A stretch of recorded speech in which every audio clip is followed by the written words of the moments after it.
ស្ករសមានអក្សរថៃត្រូវបានលួចប្តូរសម្បកបាវទៅជាអក្សរវៀតណាមដើម្បីបំភាន់ប្រភពទំនិញមុនលក់ចែកចាយនៅលើទីផ្សារកម្លាំងចម្រុះខេត្តកំពតចុះបង្ក្រាបជាក់ស្ដែងនៅរសៀលថ្ងៃទី13ខែឧសភាឆ្នាំ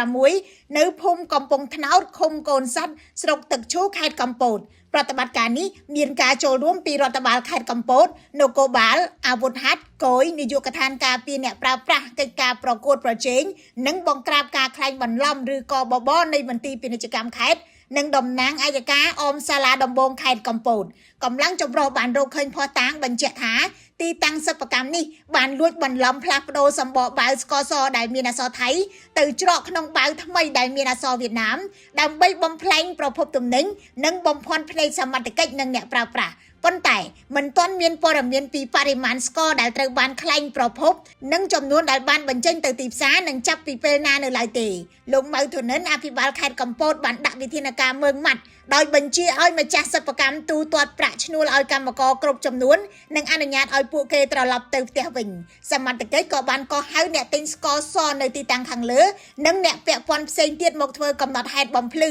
ដើម្បីពង្រីកការស្រាវជ្រាវរោគខ្សែរយៈនិងអ្នកនៅពីក្រោយករណីនេះបច្ចុប្បន្នកម្លាំងជំនាញកំពុងសហការជាមួយនឹងតំណាងអัยការដើម្បីកសាងសំណុំរឿងស្វែងរកម្ចាស់ទីតាំងពិតប្រាកដនិងអ្នកពាក់ព័ន្ធដើម្បីចាត់វិធានការតាមនីតិវិធីច្បាប់ខ្ញុំរស់សុធាពី News Today NTTV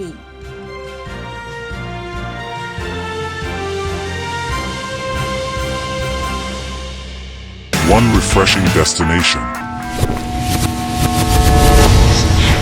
Gansberg Water.